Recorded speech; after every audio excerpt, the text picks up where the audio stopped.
नमस्कार, एक बार फिर से आप सब लोगों का बहुत बहुत स्वागत है। आप सब लोगों की रिक्वेस्ट पे बहुत सारे लोगों ने ये रिक्वेस्ट किया कि वो वास्तु को थोड़ा गहराई से जानना चाहते हैं। वास्तु में दिशाओं के क्या गुणधर्म हैं, दिशाएं कैसे एक व्यक्ति की जिंदगी के अंदर प्रभाव डालती हैं, किस तरह से दिशाओं के अंदर आए हुए असंतुलन एक व्यक्ति की जिंदगी में कब कब किस किस स्टेज पर प्रॉब्लम क्रिएट करते हैं और किस तरह से छोटी छोटी रेमेडीज करके हम अपनी लाइफ को हैप्पीनेस की ओर लेकर के जा सकते हैं।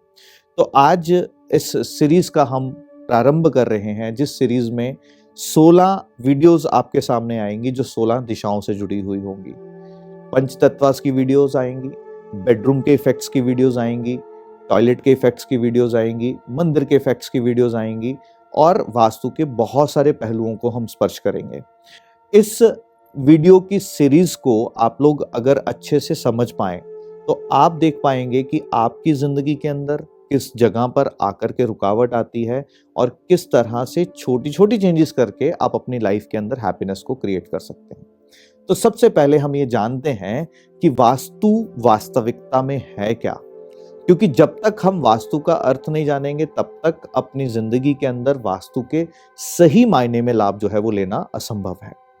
तो वास्तु की शुरुआत होती है वास्तु के साथ जुड़ी हुई एक स्टोरी से।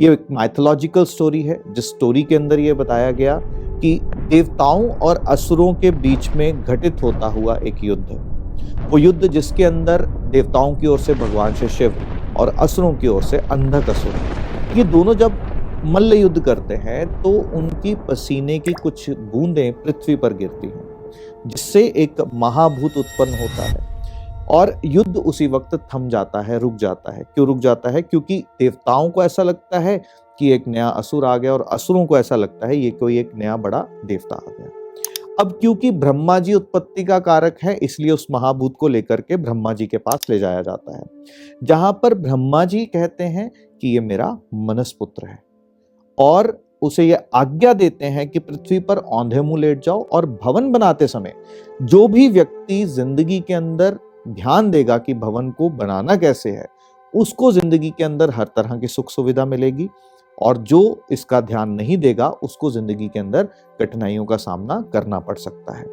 इस बात पे ध्यान दीजिएगा, देवताओं की ओर से भगवान श्री शिव युद्ध लड़ रहे थे और असुरों की ओर से अंधकसुर। इन दोनों शक्तियों को समझने का एहसास करते हैं।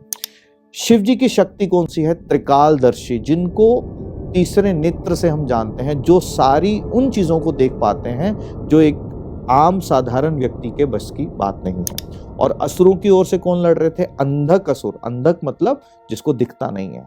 तो ये कैसा युद्ध था? जहां पे कुछ दिख रहा है और कुछ नहीं दिख रहा, वहां से एक महाभूत उत्पन्न होता है जिसको ब्रह्मा जी कह रहे हैं कि मेरा मनसपुत्र है। तो वास्तुशास्त्र वो विधा है, वो साइंस है, जहां पर आप अपने माइंड के आर्किटेक्चर को समझते हो अपने बिल्डिंग के आर्किटेक्चर के साथ। तो जब एक बिल्डिंग का आर्किटेक्चर और एक माइंड का आर्किटेक्चर आपस में सिंक में आ जाते हैं, जहां पर भी जिस भवन के अंदर आप रहते हो या जिस भवन के अंदर आपका जन्म होता है, और उस भवन के अंदर जब जब भी कोई भी इम्बैलेंस आते हैं तो आपकी जिंदगी के अंदर परेशानियां आती हैं। और अगर उसी दिशाओं के अंदर जहां पे इम्बैलेंसेस हैं उनको बैलेंस कर दिया जाए तो जिंदगी के अंदर हैप्पीनेस क्रिएट होना शुरू हो जाती है। इस वास्तु को समझने के लिए वास्तु के कुछ पिलर्स हैं, कुछ स्तंभ हैं।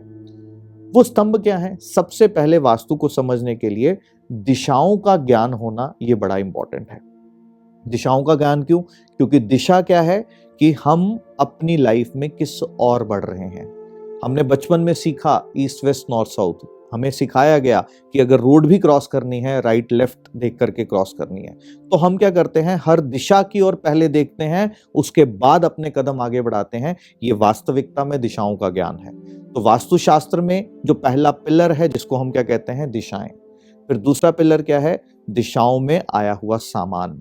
सामान यानी कि आप घर के किस दिशा में कौन सी चीज को वहां स्थापित कर रहे हैं। क्या आपका बेडरूम किसी एक दिशा में होगा, मंदिर किसी एक दिशा में होगा, टॉयलेट किसी एक दिशा में होगी, तो किस डायरेक्शन में कौन कौन सी एक्टिविटीज जो हो रही हैं इसका ध्यान रखना भी वास्तु है। और फिर वास्तु का तीसरा और बहुत अहम पिलर कौन सा है, जिसको हम कहते हैं पंचतत्व। पंचतत्व से सारी भूमि बनी है, सारी सृष्टि बनी है, और पंचतत्वों का संतुलन वास्तु के परफेक्ट होने की निशानियां हैं। और पंच तत्वों का असंतुलन क्या करता है, जिंदगी के अंदर परेशानियों को बताता है। इसी पंच तत्व को आयुर्वेद की दृष्टिकोण से वात पित्त कफ के माध्यम से भी देखा जाता है। तो इस सीरीज में हम 16 दिशाओं की बात करेंगे 16 वीडियोस के माध्यम से, और 16 वीडियोस में 16 दिशाओं के इम्बैलेंस होने से जिंदगी के अंदर क्या क्या परेशानियां आती हैं, इसको समझने का आप प्रयास करेंगे, ताकि आपके घर के अंदर अगर कोई इम्बैलेंस है तो आप स्वयं से उसको देख करके उसको करेक्शन जो है वो करने का प्रयास कर सकें।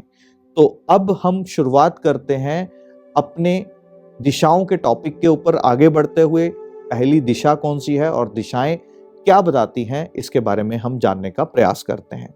तो पहली दिशा जिसके बारे में हम अगली वीडियो में बात करेंगे वो दिशा है नॉर्थ डायरेक्शन। तो जल्दी से वापस से आपसे मिलूंगा अगली वीडियो में नॉर्थ डायरेक्शन को डिस्कस करते हुए।